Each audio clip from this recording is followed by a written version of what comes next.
మేషరాశి పరిస్థితి చూద్దాం. ఈ మేషరాశికి వచ్చేప్పటికల్లా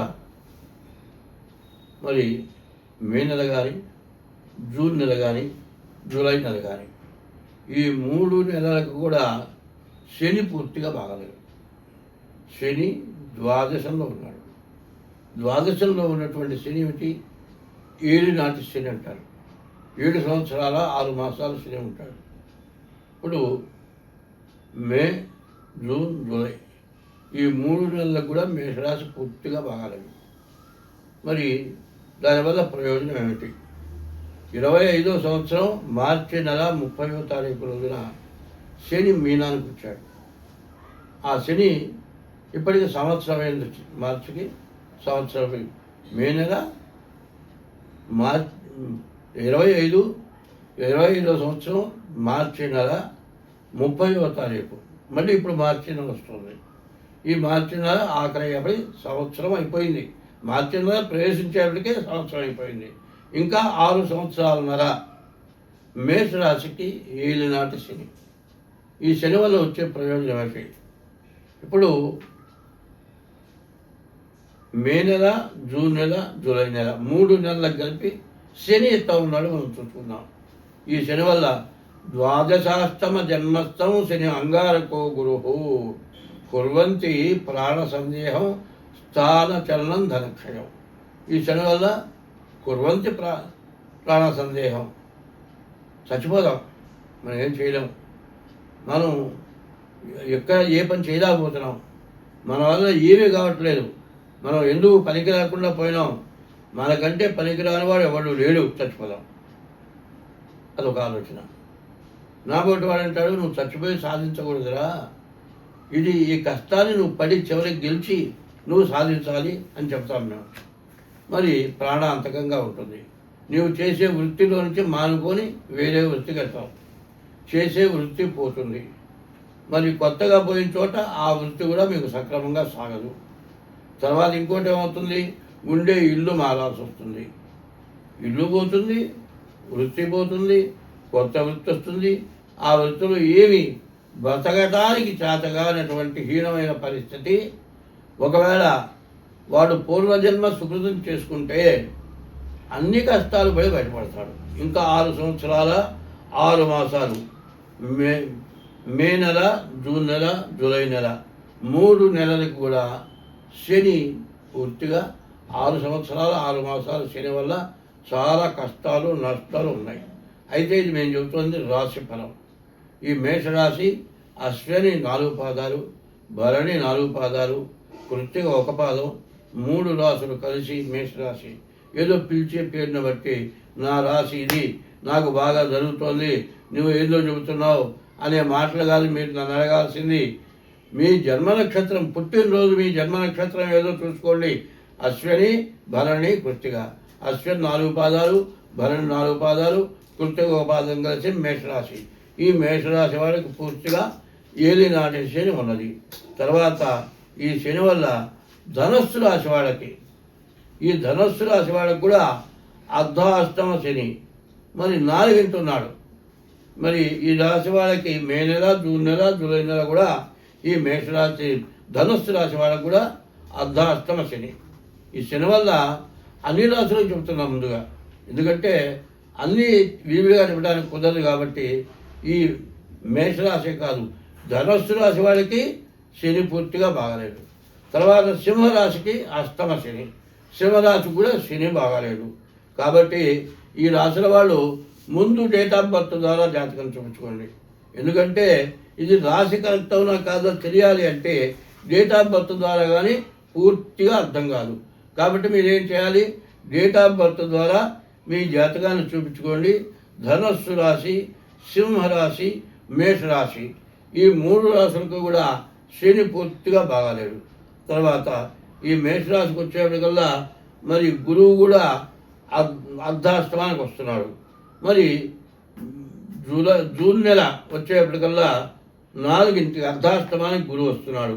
తర్వాత మేషరాశికి వచ్చిన గురువు మరి జూన్ నెల, జూలై నెల ఈ 2 నెలలు కూడా పూర్తిగా గురువు బాగాలేడు. తర్వాత కుజుడు ఈ కుజుడు వచ్చేప్పటికల్లా జూన్ నెలలో మేషరాశిలోనే ఉన్నాడు, జూలై నెలలో వృషభ రాశిలో ఉన్నాడు. ఈ రాశి వాళ్ళకి, మేషరాశి వాళ్ళకి కుజుడు, గురువు, శని ఈ 3 గ్రహాలు కూడా పూర్తిగా బాగాలేవు. కాబట్టి నిజంగా మీరు ఈ రాశి అయి ఉంటే మీరు తప్పనిసరిగా జాతకం చూపించుకోక తప్పదు. అట్లా చూపించుకున్నట్లయితే కుజ, గురు, శని ఈ 3 గ్రహాలు కూడా పూర్తిగా మీ జీవితాన్ని భ్రష్టు పట్టించేట్టుగా, కుటుంబం నుంచి విడబడిపోవడం ఇట్లాంటివి జరుగుతుంది. అదే కాదండి, ఈ రాశి వాళ్ళ పరిస్థితి ఎట్లా ఉంది అంటే రాహుకేతుల గురించి చెప్పలేదు, వాటి గురించి చెప్పండి. రాహుకేతుల గురించి చెప్పండి. ఇప్పుడు ముందుగా మనం చేయాల్సింది ఏంటంటే, ఈ గ్రహాలు 3 వల్ల జరిగే ఇబ్బంది వల్ల ఏమవుతుందంటే భార్యాభర్తల్లో సమస్య వస్తుంది. ఈ భార్యాభర్తల్లో సమస్య రావడం చేత అందులో శుక్రుడు వచ్చేప్పటికల్లా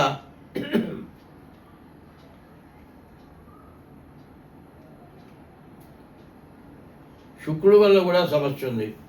ఏమవుతుంది, ఆడ మనిషికి పరాయి మగవాడితో కానీ, మగవాడికి పరాయి ఆడ మనిషితో కానీ సంబంధం కలిగి కుటుంబం విడిపడిపోయే పరిస్థితి వస్తుంది. ఇది కనుక ఏదైనా జరిగితే ఇక మళ్ళీ జీవితంలో భార్యాభర్తల కలవరు, ఆ మధ్యలో కలిసిన వ్యక్తి వల్ల మీకు పూర్తిగా ఇబ్బంది కలుగుతుంది. అది కూడా కాక ఈ రాశి వాళ్ళకి ఎట్లా ఉందంటే రాహుకేతువుల మధ్యలో గ్రహాలు మొత్తం పడ్డాయి. ఈ రాహుకేతువుల మధ్యలో గ్రహాలు మొత్తం పడటం చేత కాలసర్పదోషం కనబడుతుంది. ఈ కాలసర్పదోషం మరి శని, కుజుడు, గురువు ఈ 3 గ్రహాలు రాహుకేతువులు ఇద్దరు 5 గ్రహాల వల్ల ఏ పని కూడా మీకు సాగదు. అందులో పాపగ్రహాలు ఏమిటయా, శని, రాహువు, కేతువు, కుజుడు. మరి ఇవి పాపగ్రహాలు. ఈ 4 పాపగ్రహాలు. ఎందుకంటే ఏమిటా అర్థం అంటే మంచానికి 4 పక్కల 4 కోళ్ళు ఉన్నాయి. ఈ 4 కోళ్ళు సక్రమంగా ఉంటే మనం మంచం మీద కూర్చోగలుగుతాం. ఒక్క కోళ్ళు లేకపోయినా మన పరిస్థితి గందరగోళమే. అట్లాగే మేషరాశి వాళ్ళ పరిస్థితి ఇట్లా ఉన్నది. నేను చెప్పాననేది కాదు మీకు కావాల్సింది. మీరు చేయాల్సింది ఏమిటి, డేట్ ఆఫ్ బర్త్ జాతకం చూపించుకోండి. డేట్ ఆఫ్ బర్త్ లేదండి, మా రాశి ఎట్లా తెలుస్తుంది? ఎందుకంటే హస్త సాముద్రిక ద్వారా అరిచేతిలో గ్రహస్థానాలు ఉంటాయి. నీకు ఏ గ్రహం బాగాలేదనేది ఆ గ్రహస్థానం గుంటగా ఉంటుంది. ఆ గ్రహస్థానికి బాగుందనుకో మెరగ్గా ఉంటుంది. దీన్ని బట్టి నీ రాశిలో హస్త సాముద్రిక ద్వారా కూడా చెప్పగలుగుతాం. అట్లా డేట్ ఆఫ్ బర్త్ ఉన్నవాళ్ళు డేట్ ఆఫ్ బర్త్ లేకపోతే హస్త సాముద్రిక ద్వారానైనా సరే మేము జాతకం చూడగలను. ఎందుకంటే మా దగ్గర ఇప్పటికీ నాకు 80 సంవత్సరాలు 60 సంవత్సరాల నుంచి నేను జ్యోతిష్యంలో సాముద్రికం కానీ జ్యోతిష్యం కానీ చెబుతున్నాను. భార్యాభర్తలకు అనుకూలత లేకపోయి విడిపడిపోవటం, వివాహం కాకపోవటం, వివాహం అయిన తర్వాత సంతానం కలగకపోవటం, సంతానం కలిగినా కూడా పైకి రాలేకపోవటం, విద్య, ఉద్యోగం, వ్యాపారం వీటిల్లో దేంట్లో కూడా సరైనటువంటి స్థానాన్ని పొందలేకపోవటం ఇట్లా జరిగేటువంటి వాటికి మా ద్వారా మీకు ఖచ్చితంగా తగినటువంటి శాంతి చేసిన తర్వాత మీరు ఖచ్చితంగా మంచి మార్గంలోకి వస్తారు. ఎందుకంటే ఈ మేషరాశి వాళ్ళ పరిస్థితి జీవితంలో చెప్పరానటువంటి మహాబాధలు కనపడుతున్నాయి. యాక్సిడెంట్లు కావచ్చు, మరి ఇంట్లో అనారోగ్యాలు రావచ్చు, ఆపరేషన్స్ జరగచ్చు. ఇట్లాంటివి ఈ శని, కుజుడు, గురువు బాగున్నప్పుడు ఎట్లా ఉంటుందంటే మరి మనం వెళ్ళేటప్పుడు ఏ గుడ్డో కొర్రు బట్టి తిరుగుతుంది. కాదు వెళ్తుంటే ఎవరైనా ఎక్కడికి వెళ్తున్నామని అడుగుతారు. మరి నేను బలాన్ని చోటికి నేను కూడా వస్తానంటాను. ఇటువంటి పనులు నీకు అపశకునాలు. ఎదురు కుండ తీసుకొని ఎదురొస్తారు, లేకపోతే నల్ల పిల్లి ఎదురుకుండా వస్తుంది. నీకు శని వల్ల, ఈ కుజుడి వల్ల, గురువు వల్ల నీకు అపకారం జరగబోతోంది అనేది ఖచ్చితంగా గుర్తుపెట్టుకోండి. అదే కాదు, మీరు స్నానం చేసేటప్పుడు గుడ్డ తడవకుండా, ఎక్కడన్నా తడవకుండా ఉండేటట్లయితే నీకు పూర్తిగా అపకారం జరుగుతుంది ఏళ్ళనాడిసిన టైంలో. అదే కాదు, ఏమంటే నేను గుడ్డ తీసుకొని గుడ్డ లేకుండా పోసుకుంటాను అంటే అది మహాపాపం. గుడ్డ లేకుండా స్నానం చేయకూడదు, క్షుద్ర స్నానం అవుతుంది. గుడ్డ కట్టుకోవాలి, స్నానం చేయాలి, గుడ్డ శాంతం తడవాలి. ఆ విధంగా చేయటం మంచిది. తర్వాత మీ డేట్ ఆఫ్ బర్త్ ద్వారా మీ జాతకం మేషరాశి వాడు తప్పనిసరిగా మీ జాతకం చూపించుకుంటే మీకు అన్ని విధాలా బాగుంటుంది. మరి జూన్ నెల మేషరాశికి రాహు వల్ల ఆదాయం రావడానికి అవకాశం ఉంది. అట్లాగే మే నెలలో రాహు వల్ల మంచి ఆదాయం కలుగుతుంది. తర్వాత మేషరాశి జూలై నెలలో కూడా రాహు వల్ల బాగుంది. ఈ రాహు వల్ల ఎట్లా ఉంటుందంటే మీకు ఎప్పుడూ బ్లాక్ అయిపోయి ఉంటుంది. కాదు మీ ఆస్తి ఎవడన్నా స్వాధీనం చేసుకున్నాడు, వాడు ఇవ్వటం లేదు.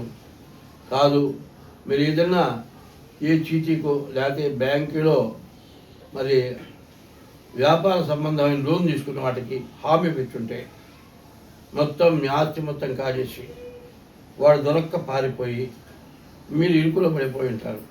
అటువంటి వాడు దొరికి నీ ఆస్తులు నీ స్వాధీనం అవుతాయి. మరి ఎవరో ఎగ్గొట్టేది కూడా మీకు స్వాధీనం అవుతుంది.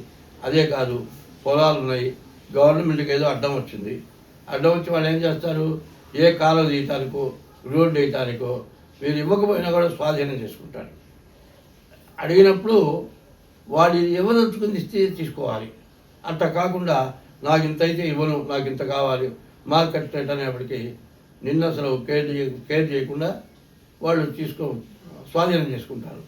నీవు కోర్టులో వేస్తాం, కోర్టులో వేసి నాకు ఇంత కావాలి, మార్కెట్ రేట్ ప్రకారం కావాలి, నాకు స్థలం పోతుంది, లేకపోతే పొలం పోతుంది, లేకపోతే కాలం వేస్తున్నారు, లేకపోతే రోడ్డు వేస్తున్నారు. అటువంటిది కోర్టులో వ్యాజ్యం జరిగితే వ్యాజ్యంలో నువ్వు గెలిచి నీకు ఆదాయం వస్తుంది. ఏ రకంగానైనా కానీ రాహు వల్ల ఆదాయం రావడానికి పూర్తిగా బాగుంది. మరి తర్వాత ఈ రాశి వాళ్ళకి చెప్పాలి అంటే బుధుడు మరి మేషరాశి జూన్ వాళ్ళకి మేషరాశి వల్ల జూన్ వాళ్ళకి మాత్రం ఆదాయం బాగుంది. బుధ శుక్రుడు బాగున్నారు, వ్యాపారం సాగుతుంది. తర్వాత శుక్రుడు మరి మేషరాశి మే నెలలో వాళ్ళకి శుక్రుడు ద్వితీయంలో ధనాధిపతి అయినాడు, ధనాన్ని రక్షణ చేస్తాడు, అదొక ఆదాయం బాగుంది. తర్వాత జూన్ నెలలో మరి బుధుడు అక్కడ తప్పితే జూన్ నెలలో ఏ గ్రహం బాగలేదు. జూలై నెల వచ్చేప్పటికల్లా మరి శుక్రుడు, రవి, రాహు 3 గ్రహాలు కూడా మంచిగా ఉన్నారు. వీళ్ళ వల్ల మీకు జరిగేది ఏంటంటే రవి వల్ల మీరు 10 మంది చేత మంచివాడు, బాగా పని చేయగలవాడు, ఇతనికి మనం తగినంత ధనాన్ని ఇవ్వవచ్చునన్నంత మంచి నిర్ణయం జరుగుతుంది. రాహు వల్ల మీకు డబ్బులు వస్తాయి. అంటే కొంతమంది ఏం చేస్తారంటే ఏదో గొప్ప పండితుడు ఉంటాడు, వాడికి ఒక శాల్వాను లేకపోతే ఒక ప్లాస్టిక్ కప్పు ఇస్తారు. అట్లా కాకుండా మరి ఈ రాహు బాగుండటం చేత, రవి బాగుండటం చేత మీకు తగినంత సన్మానం, మీరు రేపొద్దున బతకడానికి కావాల్సిన డబ్బును కొంత ఇస్తారు. ఎందుకంటే ఈ జూలై నెలలో మేషరాశి వాళ్ళకి అదొకటి బాగా కనపడుతుంది. ఇంతవరకు మాత్రం బాగుంది. కాబట్టి బాగున్నవి చెప్పాను, కానీ బాగుండని వాటి వల్ల చాలా ఇబ్బంది కలుగుతుంది. ఎట్లా అంటే 2 కాళ్ళు ఉన్నాయి, ఒక కాలు దెబ్బతగిలింది, నడవటానికి వీల్లేదు, కర్ర పూటేసుకుంటూ కూడా నడవటానికి వీలు కాదు, కింద ఆరిస్తే కాలు మళ్ళీ ఇరిగిపోతుంది, ఎంత ఇబ్బంది. అట్లాగే శని, గురువు, కుజుల వల్ల మీకు అంత ఇబ్బంది జరుగుతుంది. మీరు మంచిని పొందాలనుకుంటే మాత్రం తప్పనిసరిగా మీ డేట్ ఆఫ్ బర్త్ ద్వారా కానీ హస్త సాముద్రిక దాని ద్వారా కానీ జాతకం చూపించుకొని మీరు తగిన శాంతి చేయించుకోండి. అట్లా చేయించాలంటే మా నెంబర్లు ఉన్నాయి, ఫోన్ నెంబర్లు, ఆ నెంబర్లో ఫోన్ చేసి మీ డేట్ ఆఫ్ బర్త్ ద్వారా మీరు జాతకం చూపించుకోండి. స్వస్తి.